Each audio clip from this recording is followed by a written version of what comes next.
To start.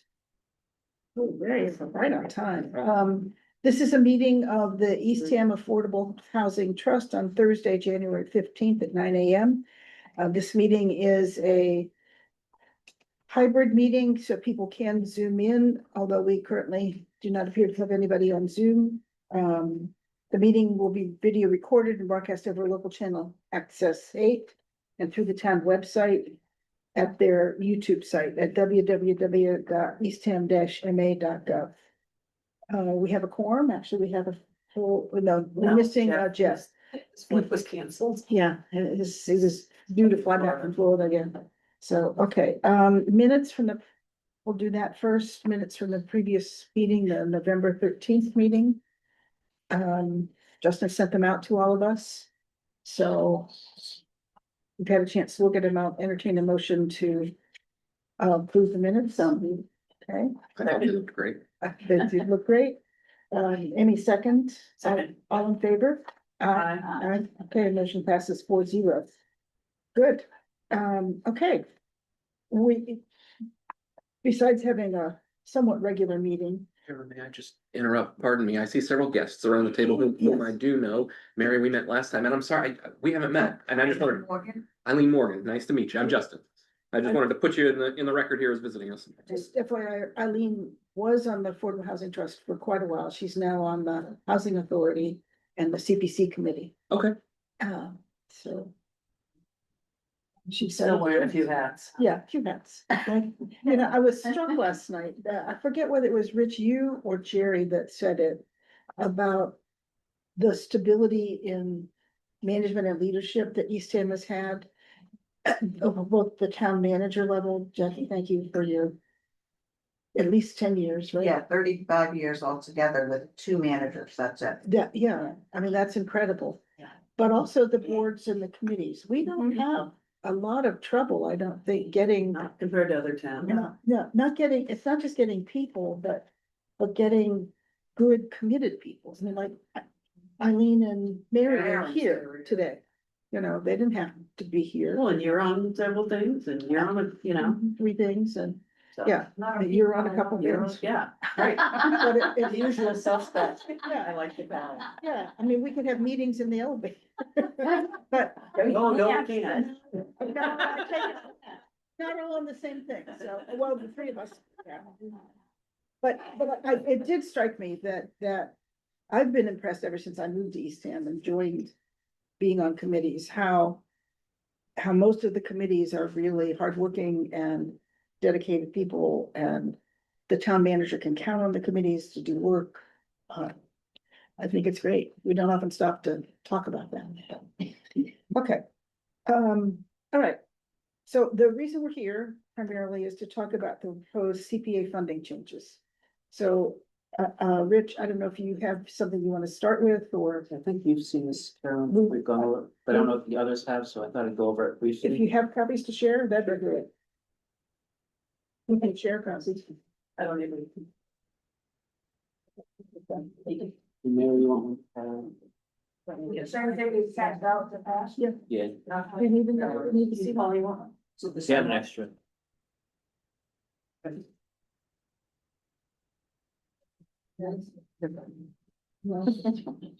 Howard. All right, so this is, a little analysis I did, it's a little dated at this point because the numbers have changed and I did a quick gap, so, you know, this will be updated. But to the extent we update it, would make the numbers higher, say, or something.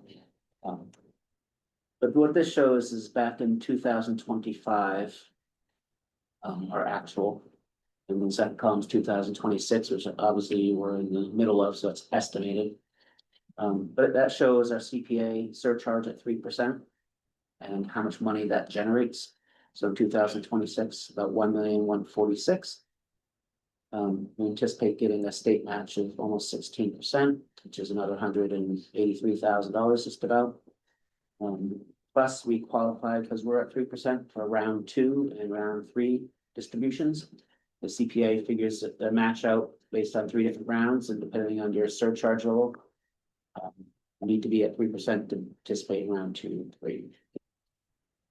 So in total, in 26, we're looking at $240,000 of state matching funds. Excuse me, could you speak a little? Yeah. Sure. I'm having trouble too.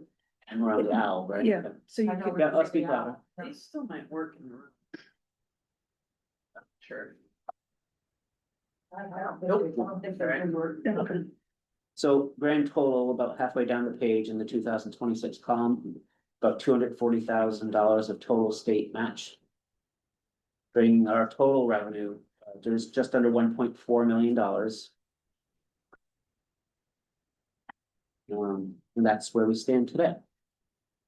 So the proposal that we've been talking about for a couple of years now was when wastewater came on the scene, how are we gonna pay for it? So we developed a funding plan. We've got several components of that. Some are good, some weren't good. This one's kind of in the middle of something we could do, and other towns on the Cape have done it. But that's why we're here. You know, are we gonna do it? And we need a recommendation to the select board to get something on the town meeting warrant and let the town decide whether they want to do it as well. So the idea was that the former Cape Cod Land Bank, which turned into the Community Preservation Act in 2001 or so, had a 20-year time horizon, so you couldn't get rid of it for 20 years. And then a few years ago, that sunsetted, and now that became an option. That you could get rid of it completely, or you could change the percentages. But also happened is, I think in 2017, a new fund was put on the books by state law called the Water Investment Infrastructure Fund, which I call the WIF. And that allows you to add a 3% surcharge, just like CPA, to people's property taxes, pay for water and wastewater infrastructure. It's not, you could do 3% CPA and you could do a 3% WIF. You don't, one doesn't mean you can't do the other. However, we already have the CPA at 3%, and adding another 3% is basically raising taxes. And so why raise those taxes? If you're gonna raise taxes, just raise taxes and pay for the wastewater. But what some towns did would take it as an opportunity to say, hey, our priorities have changed since the 2000s. And we now got this big priority, this big challenge that's very costly on the horizon. And so we're gonna repurpose some of the existing 3% surcharge with CPA and raise an equivalent amount for the WIF. And so the usual discussion where it starts is, let's take half the CPA, and bring it down by half, so 1.5. Take that 1.5 and put it in the WIF. Some towns have done it a little different. I think it's Dennis. Reduced it from a 3% surcharge to a 2% surcharge for CPA. But then did a 2% WIF. So now they increased the total surcharge to 4. So it actually did go up higher than the existing 3 for them. So that, you know, things like that are Yarmouth. When I was in Yarmouth, I suggested is they liked this idea. But they got a little fine-tuned on it, and I forget the exact percentages now, but they had a very specific amount in mind, which escapes me what that was, but they asked me to calculate the exact percentage to get that amount, and it ended up being like 0.57.5%. So that's what they did. Can we just round it would have been nice. So towns have done it, and they're using it to put money away, so that ultimately when you have to pay the debt service on wastewater, you can use that money to help pay the wastewater. And therefore avoid raising taxes to pay for wastewater. So. Let me walk through this sheet, I guess. So what I'm showing in 2027 is what would this look like if we did split it in half at 1.5%. That would make the local surcharge just about $650,000 instead of the 1.15 I call it. We'd still qualify for the match because the prior year we were at 3% and the matching is based on the prior year. So we get in 2027 less match because we have less less to match. We're raising less local revenue, but it'd be a full match, full participation in each round. It'd be 136,000. So total CPA revenue of, is rounded to 800 versus 1.4. So about $600,000 less. And then year two in 2028. Sorry, Rich, that's with a 1.5 split. Yes, Rich, does that request have to be on the warrant every year? no, No, it's one time, one time. and you can change That's my other question. up or down. In the.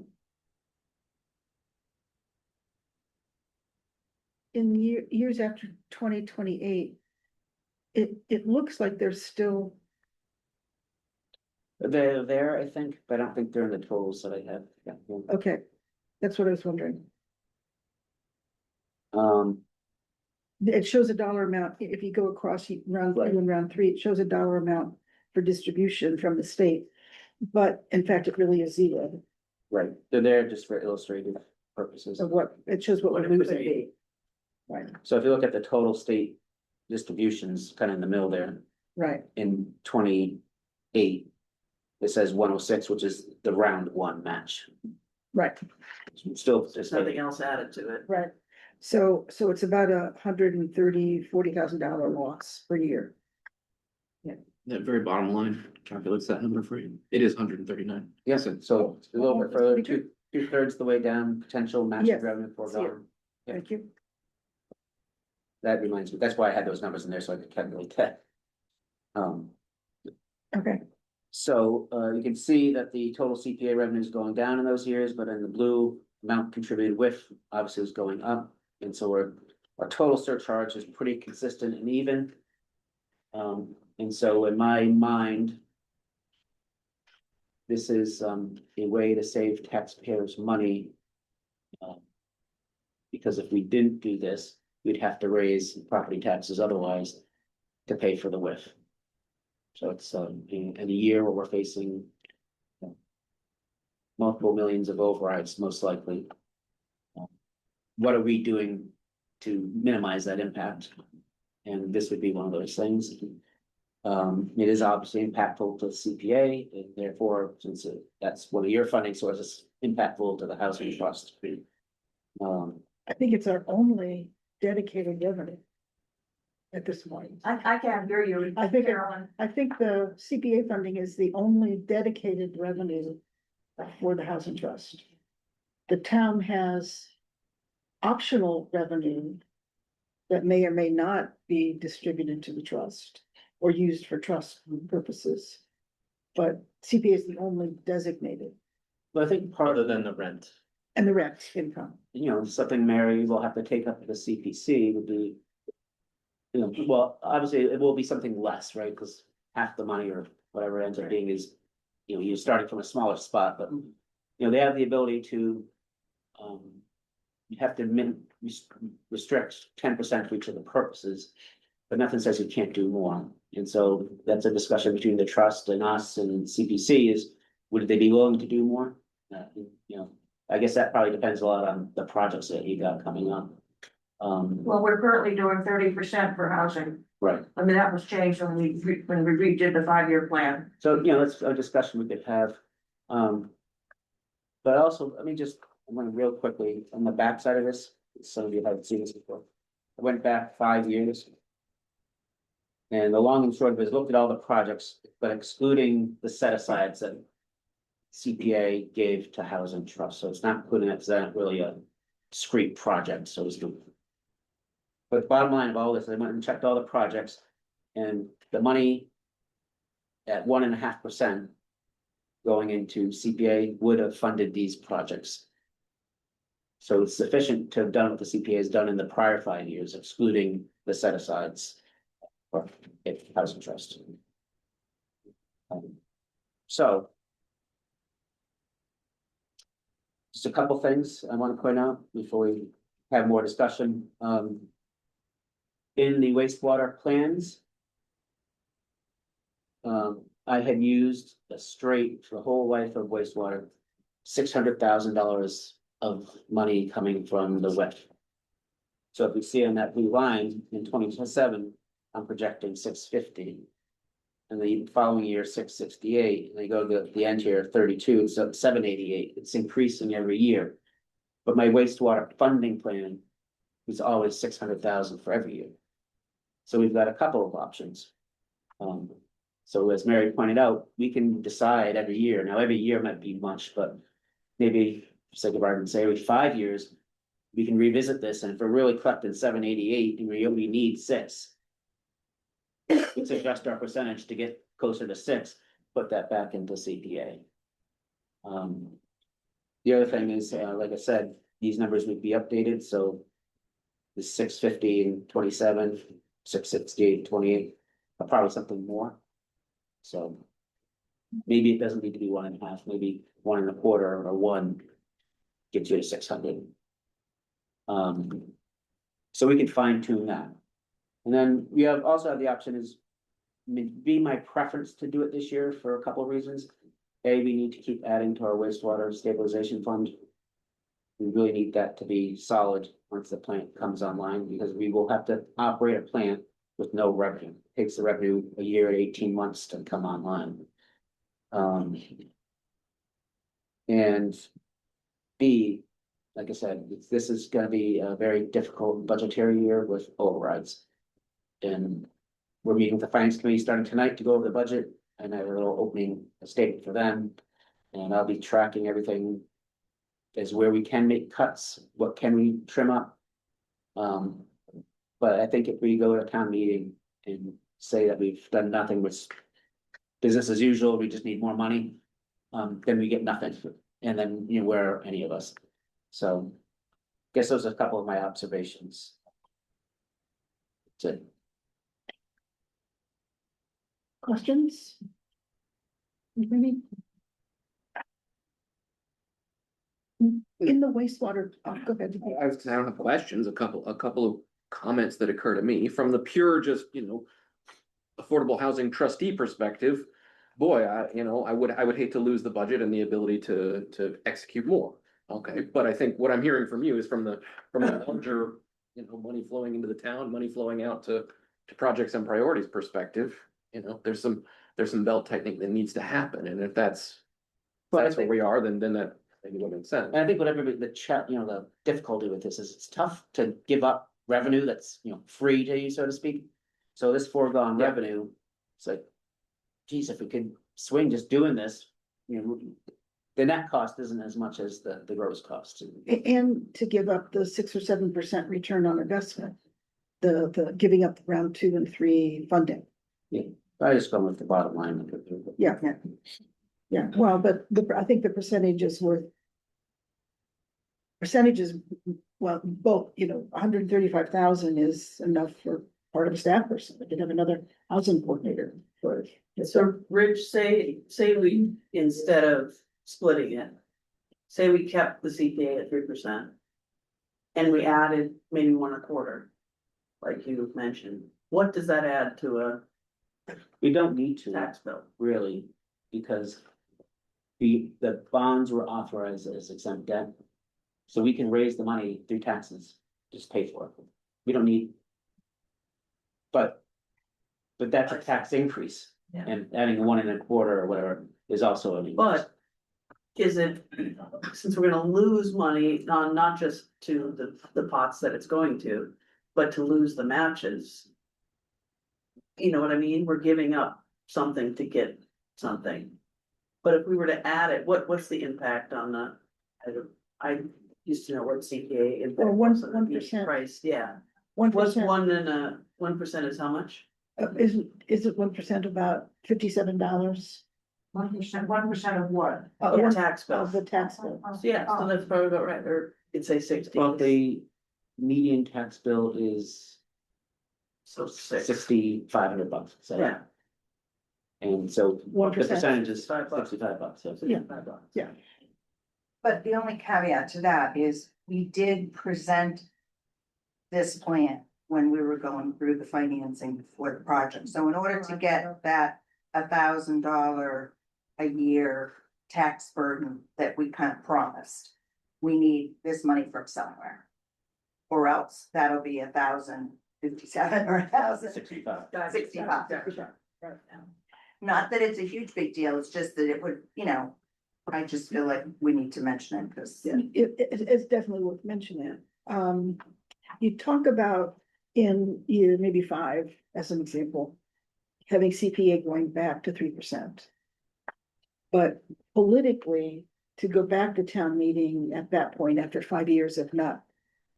And saying, we want to increase your taxes again. No, it wouldn't, nothing would change. 3%. It's gonna be 3%. Now, That's the whole point, it just a lot, it just changes the formula of what they're already paying. That wasn't change my where the money understanding. goes. No, that wasn't my if we go, say we split it, 1.5, 1.5, CPA goes down to 1.5. WIF would be a separate warrant article that would create a separate WIF. So CPA funding would decrease to 1.5%. And if we wanted to go back up to 3%, we have to go back to town meeting with a warrant to say we want to increase taxes to do Lower CPA. the width. Yeah, you wouldn't be able We to would- go up to 3, but you might be able to go up to 2 and have 1% go. Right, and then, Well, no, No, they do operate independently, so I they're think, independent. so for sake of argument, we do 1.5 to each to start. In 5 years from now, there's a desire to go back to 3. That's a simple article. We just have an article at town meeting saying we want to put CPA back to 3%, and you just leave WIF alone. But if your goal is to have no more than 3% surcharge, then obviously Yeah. you do have to. Two different things, right? But politically, I think year 5, 4, 5, 6, somewhere in there, WIF will still be there. And now the $1,000 will be there for wastewater. To try to go back and say, now we want to increase CPA back to 3%. I can't imagine people in the town being real happy about an article that increases taxes without decreasing taxes somewhere else. Well, I think it's like anything. Debt may be reduced by that time if you're talking about water, drinking water. Yeah, but it's like anything, I think. You got to make a compelling case, if Right. CPA can't do all the projects in that 5 years that are coming across and that they ought to be doing them. That's compelling, and if, I think that the matching percentages probably are gonna be decreasing, Yeah, I'm just gonna say that but. you have 15.94% down here. And it's going up and down. I mean, Right. last year was 253, 241. So I've just used the same Mhm. amount of match. Right. Because, who knows? Right, right. I suspect it's gonna decrease. But for sake of argument, that said it increases. Well, that's a compelling argument now too, because if we're now getting a 30% match, hey, now our foregone revenue is too much. The amount it's costing us equals the amount that we're gonna get for free, so to speak. Right. So, the projects you wanna do, the matching, those are compelling arguments to put it back. Right. Or maybe we learn what we need to know. I mean, it'll probably be at least 5 years before we know how wastewater kind of shakes out. But let's say it shakes out favorably. And it's not $1,000, it's $850. And we know that's locked in. People still don't like taxes going up. They say, hey, I'll take the 850 deal but that could be part of the argument. One of the things that's talked about with the wastewater project is that it will provide for increases in housing in town center and tea time to be on wastewater. And my understanding in listening to you before was that the wastewater project is built with a no growth provision. Yeah. And so the wastewater project will not support a significant increase in housing on tea time or on town center. So the no zero growth, I forget what they call it exactly, but the no Net zero. growth. Yeah. Starts with, based on information that we've provided to DEP, and in that information, we've provided, allocated surpluses for development and growth. So it's no growth over what we provided. because we already had plans, So what were the Concepts. plans for housing in town center and So, tea time? and there's a couple important parts to this, and so the other important part is DEP only lets you start at the most base level when they're telling you how much you can permit for a plant Capacity, and for the recharge capacity. right? So we think that's very low. But you can't get it higher until you demonstrate that it ought to be able to go higher. Right, So once the plant is online, it's always been in the works to think that at some point we're gonna go back and get more capacity allowance from DEP. So where we are today with no wastewater versus where we are today at a higher level with wastewater, where we will be in the future for all different things. Okay. So. so where are we? So- Hillary can guess, she can tell you, I think we're gonna have more capacity, but she can't promise that until the plan's online and we see how much Right. volume it's actually getting versus the math exercise that DEP does to say, this is the amount per gallons, per bedroom, per restaurant, per whatever, per seat. So it's possible under current DEP, the plan to DEP, it's conceivable that there would not be funding, there would not be capacity for housing, significant housing increase at Teton. It depends what you call significant. We have I planned. call significant a lot. I know, that's what I'm saying. I Yeah. don't wanna lie to you, but I also wanna be clear that we used the same numbers that we've always used, which is 78 units across the 2 sites, the 3 sites. So that's what we've planned for phase 1. So, That's the baseline. That's the baseline that the properties. yeah, to make this maybe, We've been saying that number for years. Yeah, That's what the Teton Task Force said, and it was in the plan. and it was in the plan. But since then, the housing production plan was updated and calls for a significantly higher number. Well, So the 2 plans are in conflict.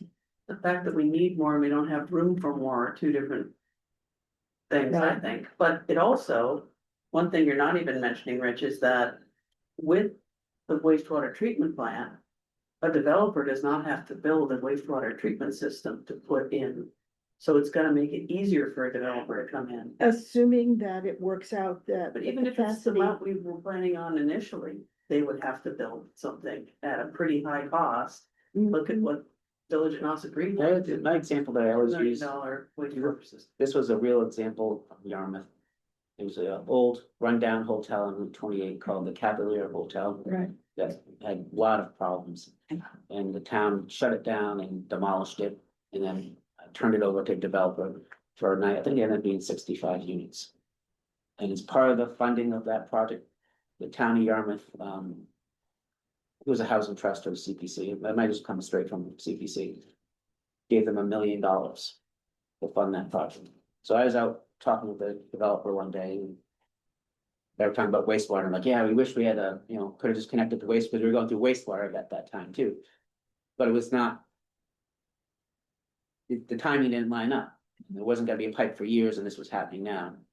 So we were talking about wastewater, we were talking about the development. The long and the short of it is the $1 million that CPA gave to the developer for that old Cavalier Motel. Cost the developer $1 million to build a on-site treatment plant. And if we just had the pipe running down 28, it would have been an easy connection that the town probably would have paid for. That would have saved $1 million of project cost. Right. And then every year there's operating. And they costs. got the operating costs, which are probably worse than the capital costs. So if we didn't have wastewater at the Teton site, we know that because it's in the zone 2, we'd have to do advanced treatment. yes, And that would take a third of the site. I mean, it took a huge portion of Nauset Green site and it would take a huge portion of Would. Teton. So with the capacity we have added to our wastewater system, we can do the 50 units or the 70 bedrooms or whatever it is without touching any other of those pieces of land. So it gives us the capacity over time to add to that, Carolyn. If you just go with before wastewater, we would have looked like Nauset Green. We would have had just housing all over the place and nothing else. But this way we can do a phase of housing. And then 5 years from now, once we know what the wastewater is, we may be able to do another phase of housing, or we may be able to do a community center and some housing, or we may be able to fill in the plan. I think that's part of what we're contemplating now. We are going through a process of trying to develop an RFP that we'll have to bring by the select board and then bring by everybody else. But it's a phased approach, so, you know, whatever we start with is not where we're ending. And, you know, so I think roughly the numbers are without wastewater. We have to do up 40 to 45 bedrooms with wastewater today. We can do 75 to 80 bedrooms. Somewhere in there, details to be determined, so don't hold me to those. But we can do more. 77. Got a pencil. I got a pencil. And our thought is a phased approach, and if phase one can do the 70 or so units to get the capacity as it is today. And to what Jackie just said, 5 years from now, we know what the plant can do for us.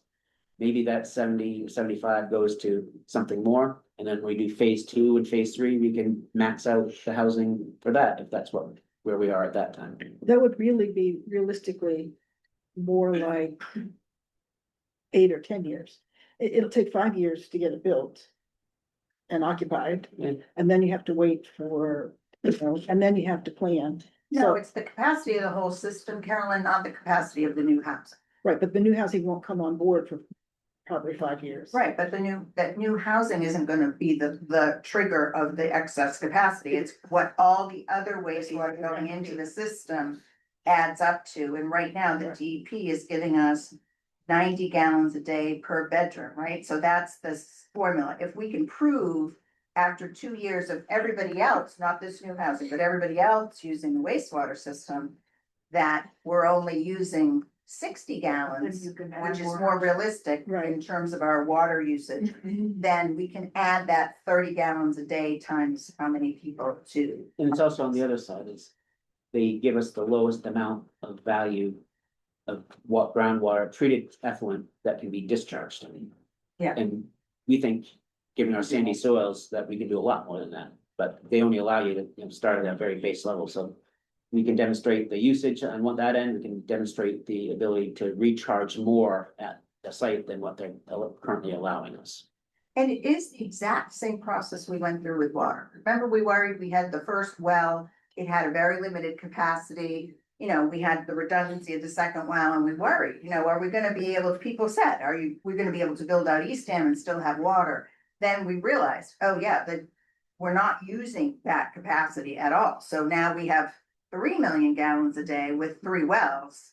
We're probably not gonna hit that ever, but, you know, we have that capacity available. If everybody came and stayed in their house, Yeah, so it's a, you know, that's what we have to build for, yeah, Right. you know? so it's complicated. And It is. it's also, you know, I think though there are implications like of our growth, like how many units do you wanna bring on at any given time? As many as we can.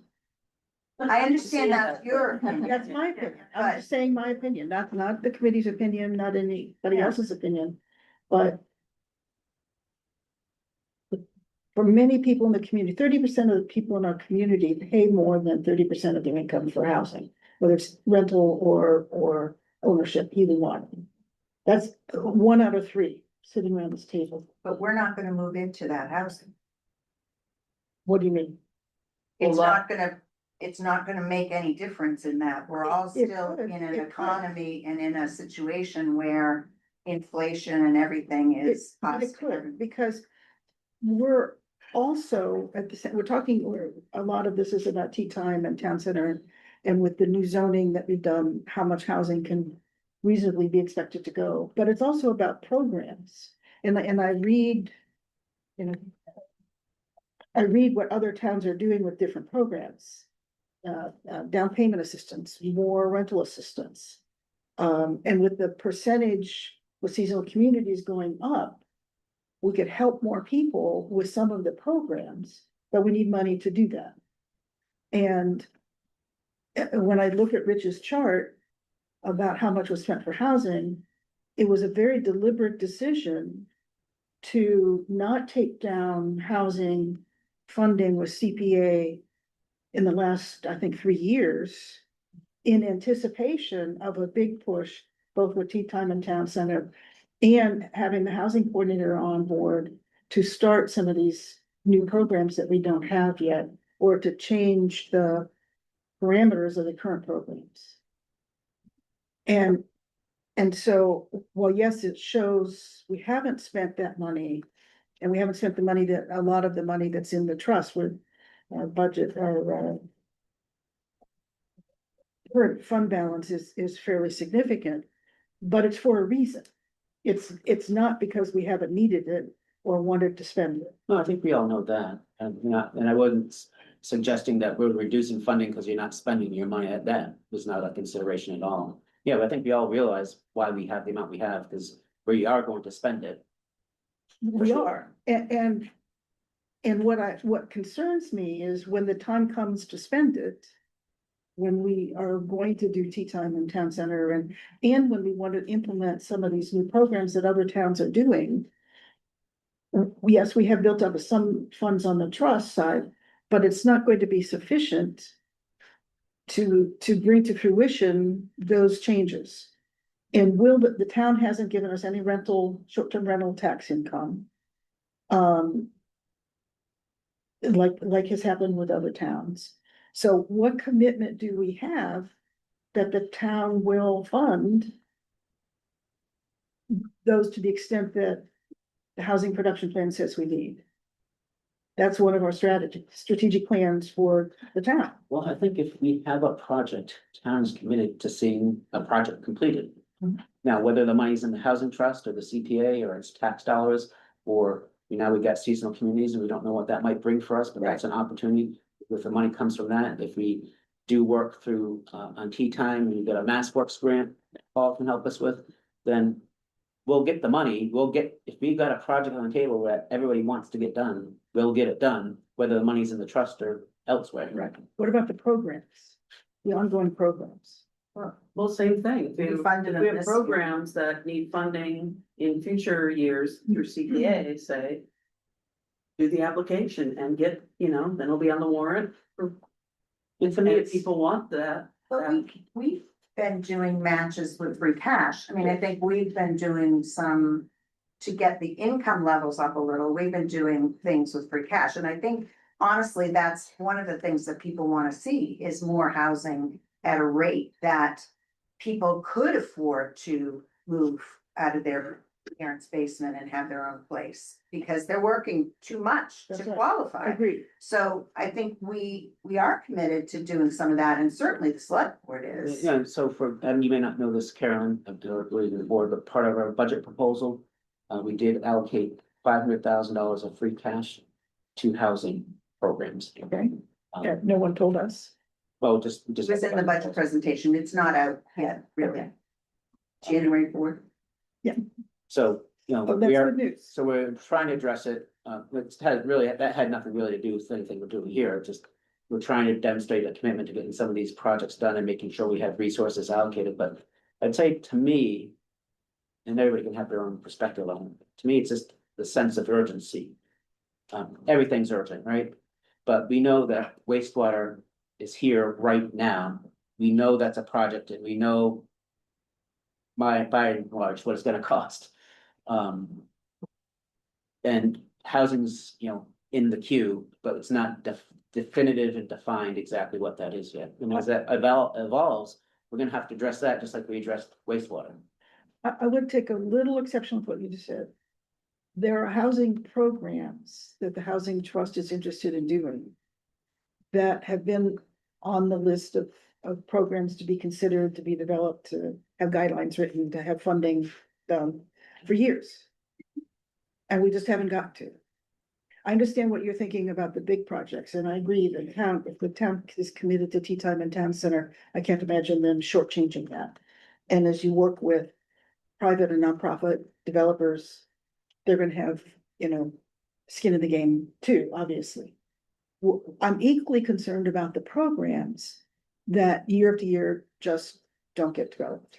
But instead of focusing on what you think is failing, think about what succeeded this year. So in April, not even April, September, we launched Lease to Locals, and we have 6 new I know. year-round rentals. It's wonderful, 6 new year-round rentals in a matter of months. yes. So that program could really work for us. And so I understand what you're saying, but you know, you have to figure out which is the one that's gonna give us the biggest bang for the buck. And we were all saying last year, oh, lease to locals is gonna cost a lot of money. Maybe it's right, maybe it's not the best use. Now I'm like a totally sold Yeah. on that, because we couldn't have built 6 units in that amount of time. Look at how slow it is. I agree. That's why these programs that we're looking at that are on the list are so important. Yes. Because we can't afford to build our way out of the problem that we have.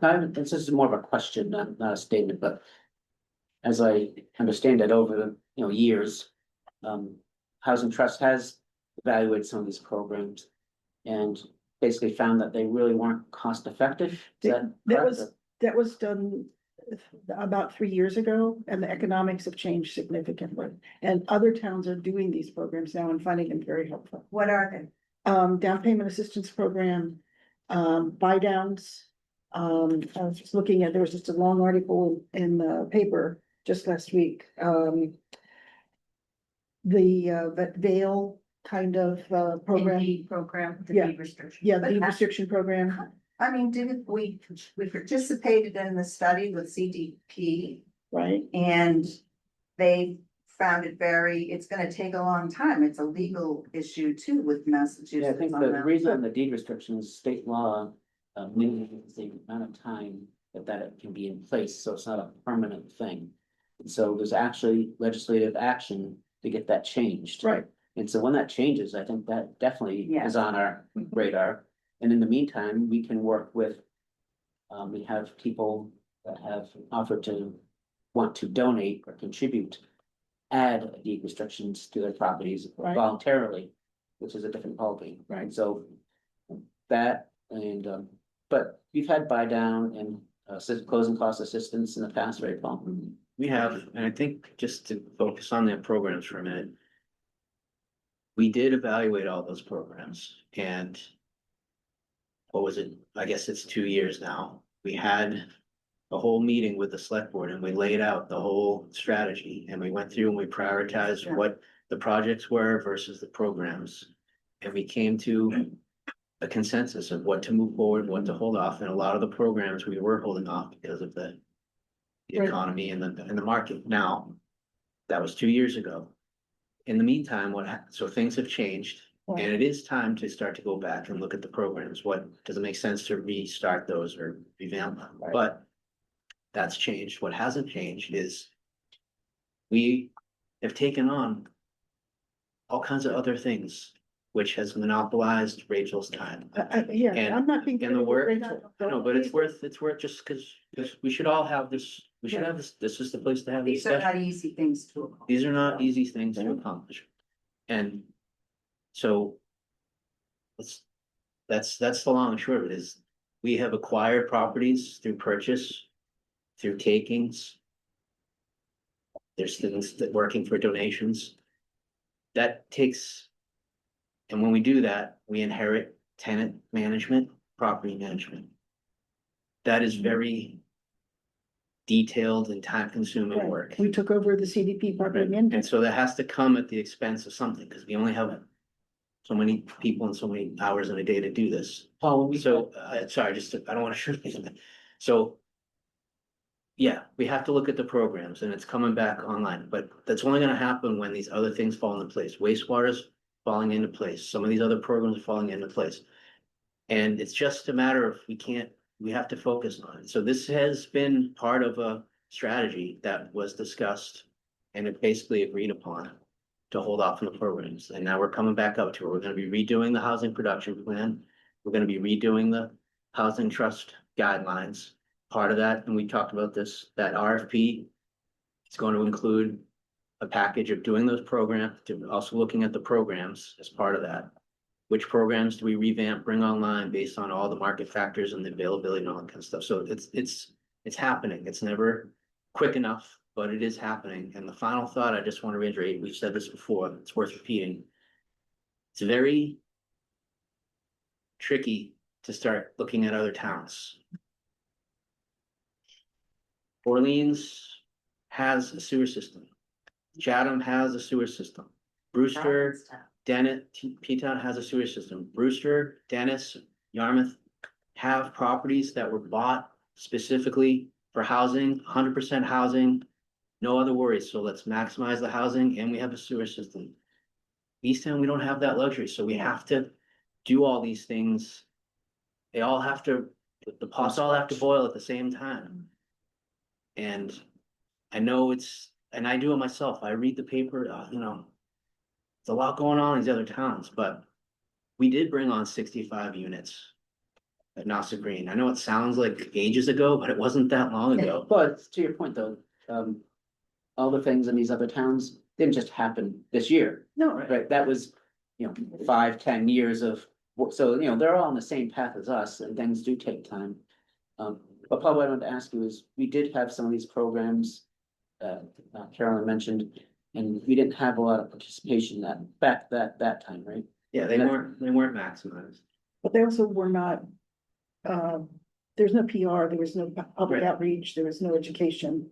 It's like our current programs. You know, it's hard to They're not fully imagine, subscribed Carolyn, now. that someone could buy a house in Eastham today and really benefit from that $75,000 or whatever we were gonna give them and meet your affordability guidelines for the housing trust. Our trust member Jeff says that we can.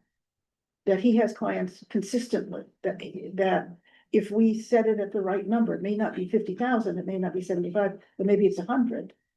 That he has customers and clients that would make it affordable for them. And They could afford they a could afford- $500,000 Right. mortgage and be making $86,000 a year. Right, well, no, remember the AMI is going to be going up. With seasonal communities, it's going to be going up. You Yeah. need to plan for that. But that's not trust money though, that's separate. Right? It's not 100% or less of median income, it goes much higher than that. But with seasonal communities, won't the CPA money go from 100% to 200%? Isn't that in the works, Oh, I don't know if that is, right? I didn't see that. No, I have not seen. You know, I think it's there's something that we Yeah. thought, and, I think people are backing off of that. For the new programs, I think, for the new grants that they're giving, we Right. can go up to, but I don't think it affects the trust. The affordable housing trust income guidelines. I No, think but so. it affects the town. I'm thinking of it not just from the trust perspective, but from the town perspective. Yes.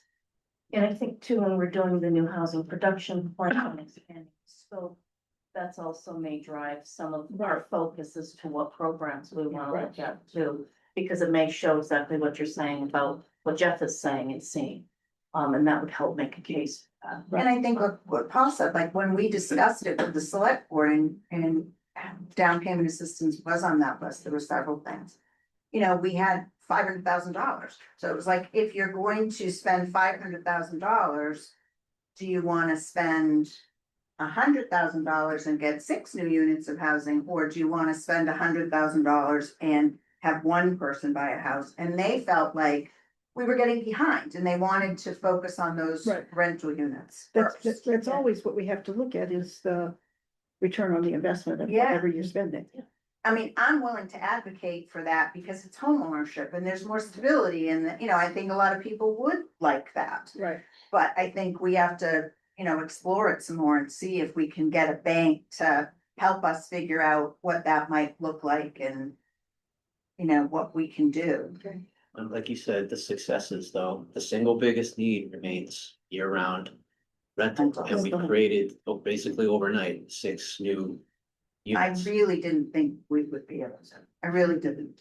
I mean, I think it's quite amazing.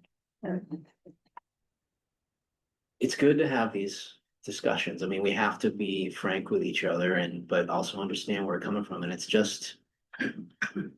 Yeah. It's just balancing all these things and it's just. Taking on these properties is a good thing in the long run, Yes. but it is a time and energy drain because you just have to do it. And you gotta figure out, you inherit tenants, we're responsible for them, we're responsible for the management. We gotta figure, and all of these properties need rehab and you can't just.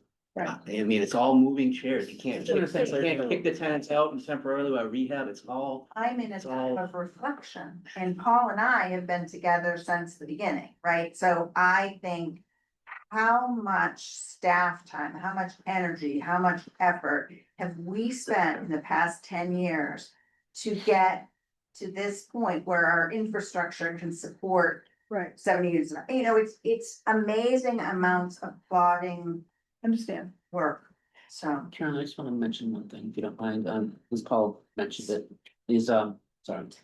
The rental management program that we do on behalf of the trust has been wildly successful. We generating the revenues coming to the trust. Yeah. Which it far exceeds what we were getting when we had CDP doing it. Above and beyond that, though, combining that with adding a facilities director, which I know was adding to the budget. Yeah. But as our facilities director has more than paid for himself by all the work he's done at these units. So that's probably one of the things I'm one of the most proud of is Rachel coordinating all that work and Scott being able to get it done. Because we did, you know, sorry to be use a negative term here, but we don't want any slumlords. These needs to be nice, maintained properties. And And- once the town made the commitment. and they weren't. Right, Yeah. and I do understand that. But the cost of that has been slowing down the other program analysis development. That's been the cost of that. So we've gained, you know, It with, wasn't it was a choice. That it was a a choice, playground. right, but there is a cost sometimes. To do better, not Oh, more. and part of what I think we should be looking at, so to Paul's idea of, you know, we're gonna relook at some of these programs. We are, I think we're getting closer to the point where we can relook at the management of the units. Maybe we're in a spot now, maybe we can clear up some capacity if we can have someone else manage them for us now. We didn't know what we didn't know when we brought them on, and so it's taken us some time to figure that out, and now that we're comfortable, now we know these units and how they work and how they ought to be managed. We're in a better position to go out and get somebody to do it for us now, and maybe that saves us, might cost us a few bucks on the rental income, but it frees up the capacity to do some of those other things. So that's part of the analysis, Paul, when you're looking at the programs, that's a consideration. Right, because the comments that I'm making, I hope you understand, I'm not making them just capital A affordable housing. We're so in desperate need for housing, capital A, little a, workforce, seasonal, all different types of housing. That the people in our town need. And so I want you to understand, I'm not just trying to worry about what money's coming into the trust. But where are we going to fund these programs, projects, big projects with capital fee, but also programs and the staffing to make those programs happen? Again, I'm not, Rachel works so hard. That, yeah, you know what I think of the work that you do, but. You mentioned that there'd be more staff capacity as we think of moving some things around. That would be great if that becomes part of the overall strategy and plan for big housing for East Hampton, not just affordable housing trust. And did you have something? Well, I wasn't sure what units you were talking about, Oh, so. We those own- the ones that CDP used to manage, yeah, and we own, was it 13? Yeah. and 13 the properties. the other ones sort of scattered from town. Yes. Right, that the And the trust, ones we've added since. some that the Right. trust originally bought and some the town. Right. Yeah, right, Yeah, and we still have some of those projects in the works that, you know, the town has bought recently and those, you know, Paul just submitted for a grant to help some of that along. So Right. there are, you know, there are some. but that's things what I'm that- trying to say is that it's all the different kinds of housing and the staff capacity to do the work. To plan for the programs that will help bring, like, 6 units of lease to locals, that was great. What if we went out with a program that says we'll contribute, I don't know what the dollar amount is, but something for ADUs? How many more ADUs could we get? The return on investment could be, you know, could be fairly significant. Tiny homes, figuring out what do we allow tiny homes, but people don't know that. What can we do to communicate that? So that's the commitment I think I'm looking for, is the sort of quid pro quo of giving up the housing CPA funding. Is what's gonna be the commitment for the staff program, staff funding, and the staff capacity to work on the programs that will bring some of this to fruition. So I guess I'd say to that, you're advocating for housing and you ought to. That's my job. Right. When I'm on the And- strategic planning and committee, I have a open- different hat. And open space advocates for open space and Right. other people advocate for what they advocate for, and we pull all together. Bring it to the select board, go to the finance committee, and we gotta balance everything, you know, we got a long list of things that we need to do. And adding capacity to housing programs is one of them. And we, you know, it'd be great if we could even make a dent in that list this year. But the chances are that's probably not, none of those things on those lists are probably gonna get resolved, because we're just keeping our head above water Yeah. and keep what we've got. And that's gonna be a challenge in and of itself, so I appreciate people advocating and telling us what we ought to do. That gives us something to work towards and make plans to try to get it in place. But it's a balancing act, and you know, if everything could go to town meeting and everything could be approved, then I think we'd be happy to do that, but not to speak for the finance committee and the select board, but Right. I think, you know, sometimes it's overload, and if you ask for too much, you get nothing. Right. And back to Carolyn's point about the communication though too, we did add the communications coordinator. Oh, yeah, that was, I didn't wanna be flippant in my response, but, you know, I think great next step in the communications is, we ought to get with Kayla and do a housing podcast episode.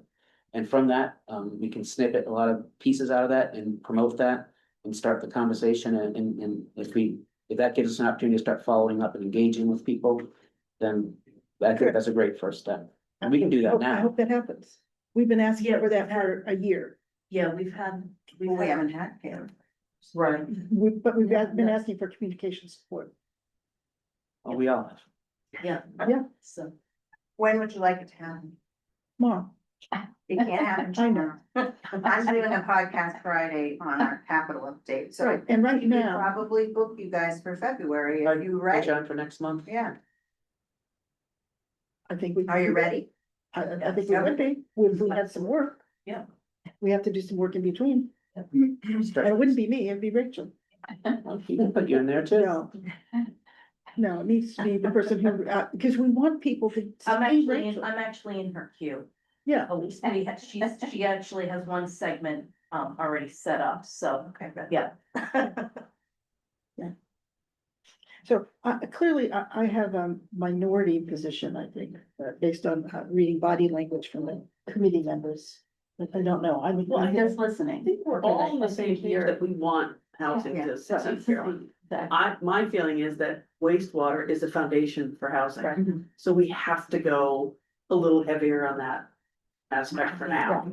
For now, doesn't mean if we have something big in housing to ask for, that we can't go forward and ask town meeting for it. Absolutely not, you know, I think that's What's your thought? always an. You know, I'm doing a lot of listening too, and I'm kind of where I started from, which is, you know, from the housing trust's perspective. The housing trust would like more money to do more housing trust things. Absolutely, that add on. Yeah. What else am I gonna say? Oh, here, have it back. I don't need this. Right. But, you know, but there is a bigger picture.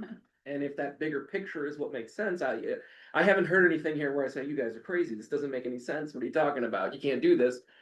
So I don't feel strongly that, you know, that we have to argue terribly against this. Also, I don't know what authority there is to argue against it anyway. You know, we all make a recommendation and advocate, as we said, for what we're here to advocate for. Goes to the select And board. then let the balancing, you know, happen. I think Yeah. that makes sense. I wanted to get a little bit of just clarity. Going back to those unit numbers and things, I heard the number 78 units is the No. plan, but then I heard bedrooms, and then I heard 70 to 75. Hillary has opined Yeah, okay. up to 77 bedrooms. Okay, so that's bedrooms, not units.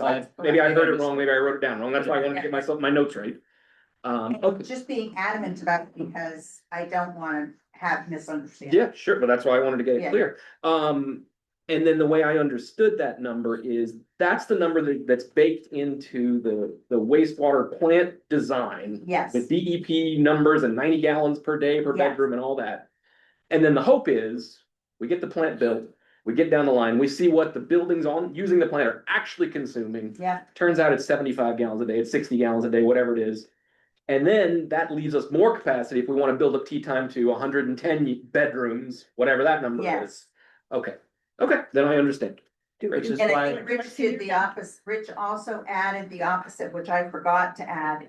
In that it's also limited by recharge, like what we can release into the environment, so if we have less wastewater coming in and less recharge going out, then the capacity on both of those things will change. Right. but and that's why, as we're contemplating this RFP process, it's a phased approach. We don't wanna shoot our shot all at once and then we're done and that's all that it is, but we know the future has some options to it.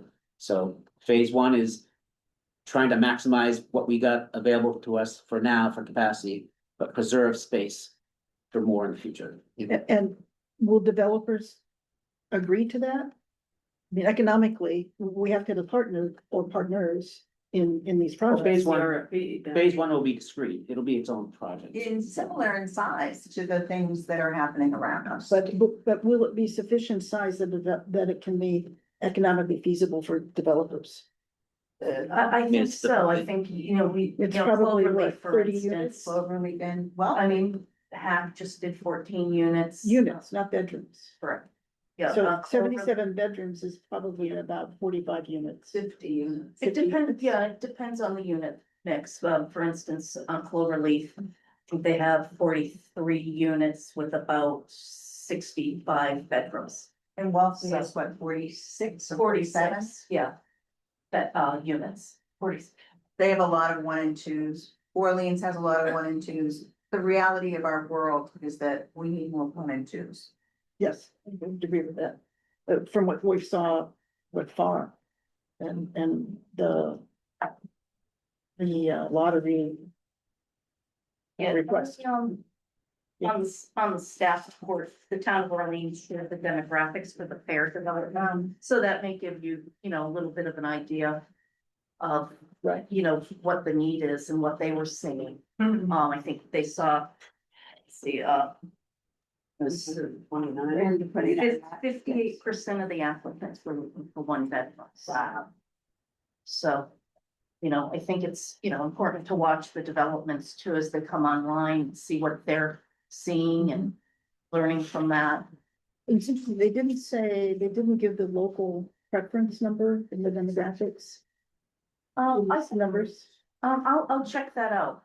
Yeah. That stood out to me too, because every time any of these projects comes up on, with social media or something, everybody's like, oh, they're giving these away to people from off the Cape. She may have related, I may not have written it down, but if I remember correctly, she was saying it was, it was around 60 to 65%.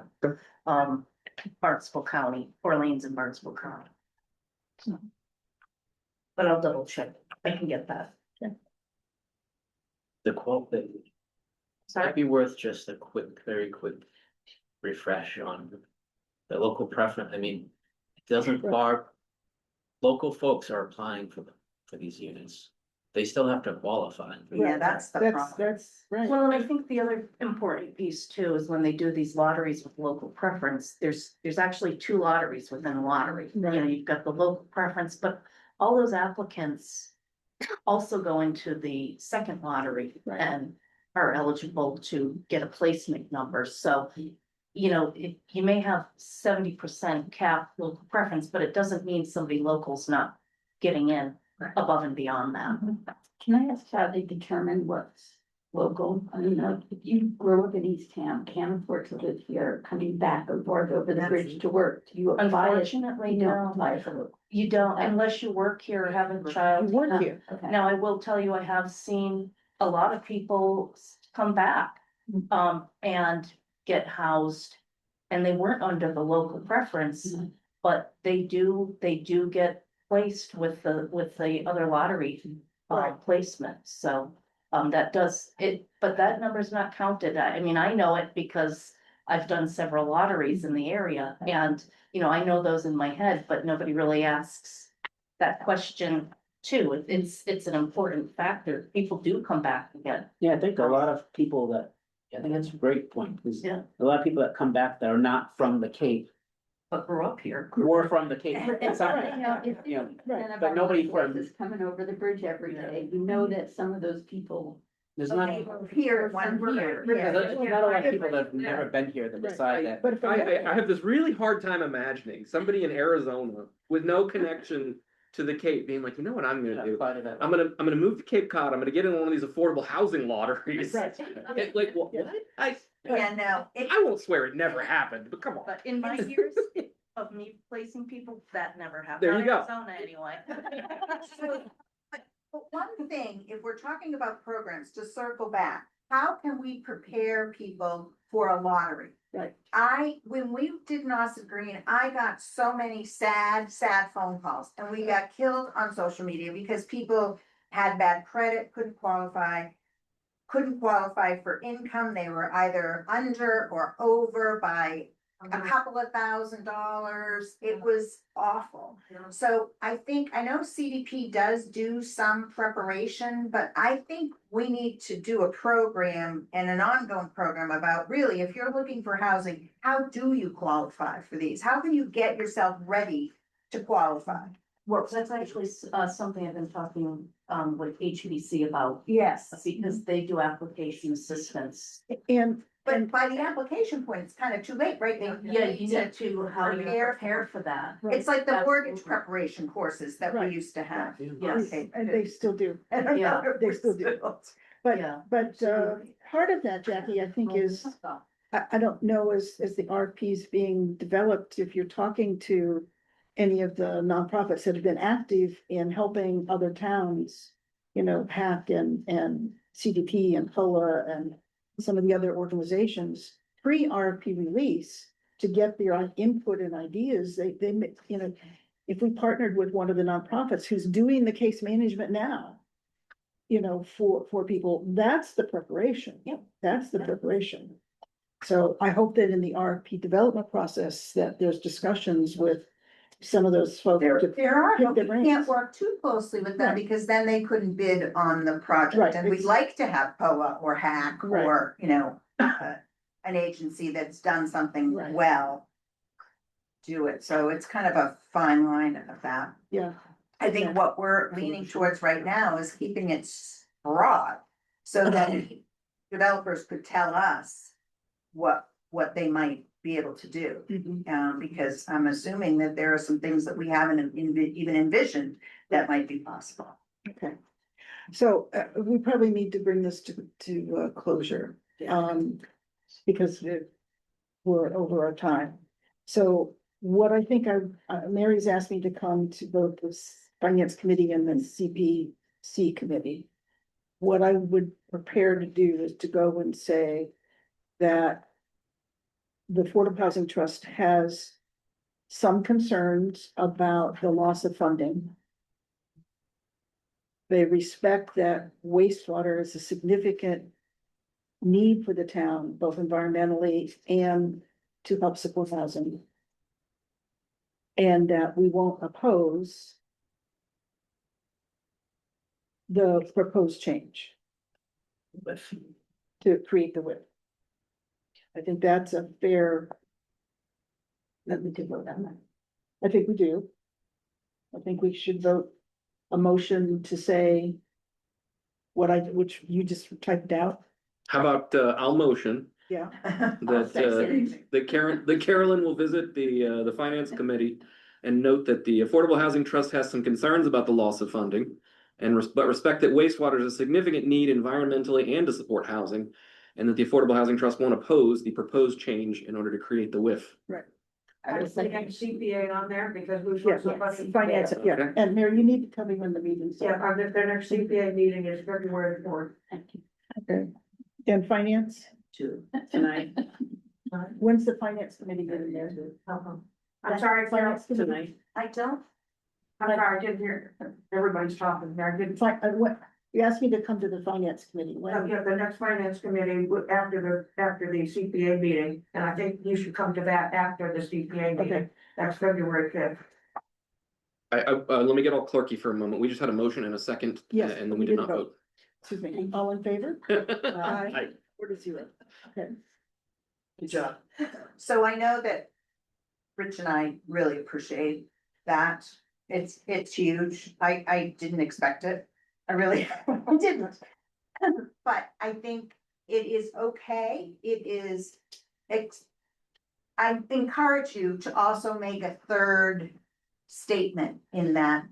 And that's that you hope that the town will, if there is any available funds, or if in the future things change, Right, you hope that they will restore this funding. right. Because I think that's an important piece to it. You're acknowledging that you're helping out for now, but you know, there's still a huge need. And that the town would find other sources of revenue to support housing, And that will help us get that Oh, other like source. short-term rental. Well, We we didn't talk dedicated about that this to with- wastewater. We're doing 30% at housing. Can do more than We can do 30%. more, yeah. Well, I was gonna add that. That to, at the CPC meeting, to plead that. Next year, not this year, but because this year's pretty much done. But in the succeeding year, and it's at the full amount, but at the succeeding years. That they think about housing as a significant priority. In a different category perhaps than the other programs. And I know that open space may not love that, but wastewater is 2/3 open space and 1/3 housing, economic development, and the viability of businesses, right? So, you know, wastewater is a huge lift for the environment It is, that we all have, and I think that is exactly. a piece of message too. So we could amend the motion to add that part to it, to communicate. That we hope that the town would, as available and as possible, find additional funding for housing as needed for programs and projects. Right? And that CPC committee consider, as they have, continue to consider housing as a very significant priority. Mhm. And I'll communicate that. And not as part of the memo message but I appreciate your comment that as we gained experience in with the facilities director, with projects that we're working on that are going forward, that will free up some capacity to start working more intently on some of the programs Hope so. to help housing. I appreciate you making that commitment. Okay. I was going to suggest what you suggested, which is we consider the WIF at 1% to the CPC at 2%. Well, this isn't the end all be all. I'm gonna fine tune these numbers before we get to a final decision. So, Okay. you know, the goal is, we said we needed 600,000, so whatever I can get to get to 600,000, it won't take more than what we said we needed. 1.6782.5%. Exactly. Will drive you crazy. It might have to be a round number. Richard Decker, we really appreciate your coming and your candor and your passion for what we're doing for the town. So, thank you. And this was your first meeting after being officially anointed as the town Ascended, manager. yeah. So. Ascending, Still got 4 months to go. Yes, so we appreciate that, because you have a long. Giddy. Okay. Is Yeah, there I any, feel great about that. I don't want to. That was rich. Where's another coffee? What else we got? is there anything, yeah, we need to go. Is there anything in the staff report? I didn't see anything that needed No, it's, attention. no, nothing, it's just informational. Okay, so I'll take a motion to adjourn. Motion to adjourn. All in favor? Aye, aye, Did we get a second of that? That's aye. all right. Elaine, do you want to second the motion to adjourn? Second.